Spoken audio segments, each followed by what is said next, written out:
Ոչ թե զենքով ու զորքով, այլ մշակույթով, կրթական ու հասարակական ծրագրերով է Ռուսաստանը փորձում վերադառնալ այնտեղ, որտեղ վերջին տարիներին կորցրել է երբեմնի ազդեցությունը։ 2026-ի հիմնական թիրախը Հայաստանն է։ Կրեմլին մոտ կանգնած ՌԲԿ-ի աղբյուրների փոխանցմամբ առաջին հերթին Կիրիենկոյի թիմը կենտրոնանալու է ԱՊՀ երկրների վրա։ 2026 թվականի գլխավոր առաջնահերթությունը Հայաստանն է։ 2026 թվականը եւ Հայաստանի եւ այս տարածաշրջանի համար պայմանավորված մեր ընտրություններով շրջադարձային է։ Եվ բնականաբար Ռուսաստանի Դաշնությունը ունի որոշակի կանխատեսումներ, որ իր ազդեցությունը այդ ընտրությունների արդյունքում գուցե ավելի նվազի եւ բնականաբար հաշվի առնելով նաեւ այն հանգամանքը, որ Եվրոպական միությունը որոշակի ֆինանսավորում է տրամադրելու հիբրիդային տեղեկատվական հոգեբանական գրողներին դիմակայելու տեսանկյունից Հայաստանի Հանրապետությանը, իքնել փորձում է դրան հակակշիռ ստեղծել եւ 2026-ին այս գործիքակազմը կիրառել։ Վլադիմիր Պուտինի հրամանագրով տարեվերջին ստեղծված ու Կալինինգրադի մարզում գրանցված նախագահական դրամաշնորհների միջազգային նախագծեր հիմնադրամը կգործի Սերգեյ Կիրիենկոյի գլխավորությամբ։ Հիմնական նպատակը այլ երկրների տարածքում իրականացվող նախագծերին օրինական միջոցներ հատկացնելու հնարավորությունն է։ Ակնհայտ է, որ նպատակադրումը քաղաքական է եւ մեթոդի եւ միջոցի հարցը բնականաբար գտնել լեգալ ճանապարհներ ֆինանսական ներհոսք ապահովելու Հայաստանում ռուսական ազդեցության տարբեր խմբերի եւ այդ պարագայով փորձել ազդել ընտրությունների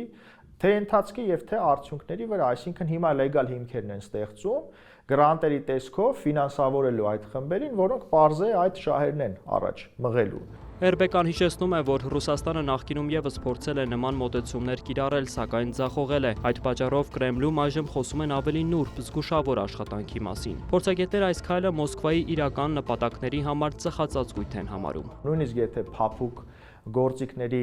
տակտիկական վերանայումներ է անում, այնուամենայնիվ այդ փափուկ գործիքները կոշտ միջոցներով կարող են իրացվել, որտեղ մենք տեսնում ենք, որ զուգահեռ նաև կոշտ խոսույթն է շարունակվում սպառնալիքների տեսքով, այդ թվում նաև սուվերեն պետությունների նկատմամբ, ինչպիսին մասնավորապես Հայաստանի Հանրապետության նկատմամբ արված ռուս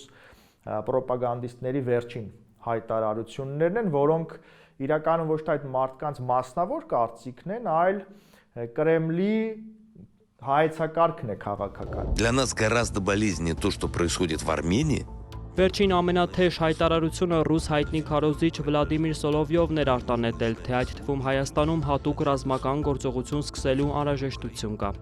Սոլովյովի հայտարարությունը ավելի շատ նյարդային ջղաձգումների արդյունք էին, նաև սպառնալիք է իր մեջ,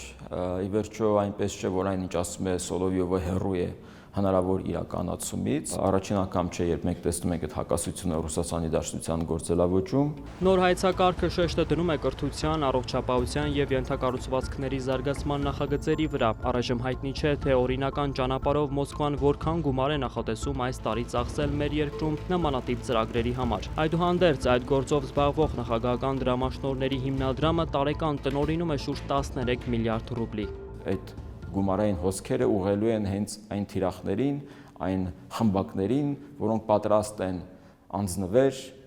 ծառայել, այդ մեծ Ռուսաստանին իրենց պատկերացրած, դա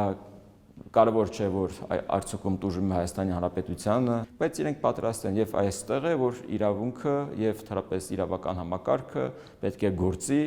եւ պետք է այդ բոլոր մարդիկ, ովքեր Հայաստանում պատրաստ են ծառայել այլ պետությանը, այս դեպքում Ռուսաստանին, պետք է իմանան, որ պետությունը տեղում է։ Մոսկվայի նման օրինակ ձեռագիրը լրագրողները 2024-ին Մոլդովայում են հետաքննել ու պարզել փափուկ ուժի անվան տակ Կրեմլի հետ աֆիլացված ՀԿ-ները փորձել են միջամտել ընտրական պրոցեսներին, ընդհուպ ընտրակաշարք բաժանել բարեգործության անվան տակ։ FIPE-ն փաստեր ստուգող հարթակը ուսումնասիրել է Կրեմլից սնվող Եվրազիա հասարակական կազմակերպության գործունեությունը Մոլդովայից մինչև Հայաստան ու պարզել հետխորհրդային երկրներում բացառապես կրթական, մշակութային, մարդասիրական բնույթի ծրագրեր իրականացնող այս կազմակերպությունը իրականում այդ երկրների ներքին քաղաքական գործերին միջամտելու փորձեր է արել։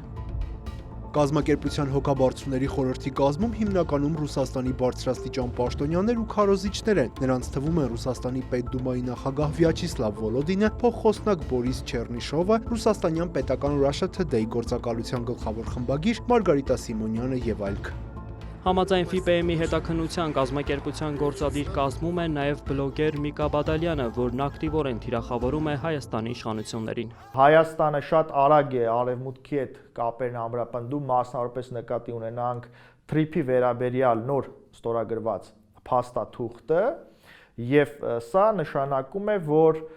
Ռուսաստանի Դաշնությունը տարբեր գործիքակազմերով է փորձելու հակազդել Հայաստանի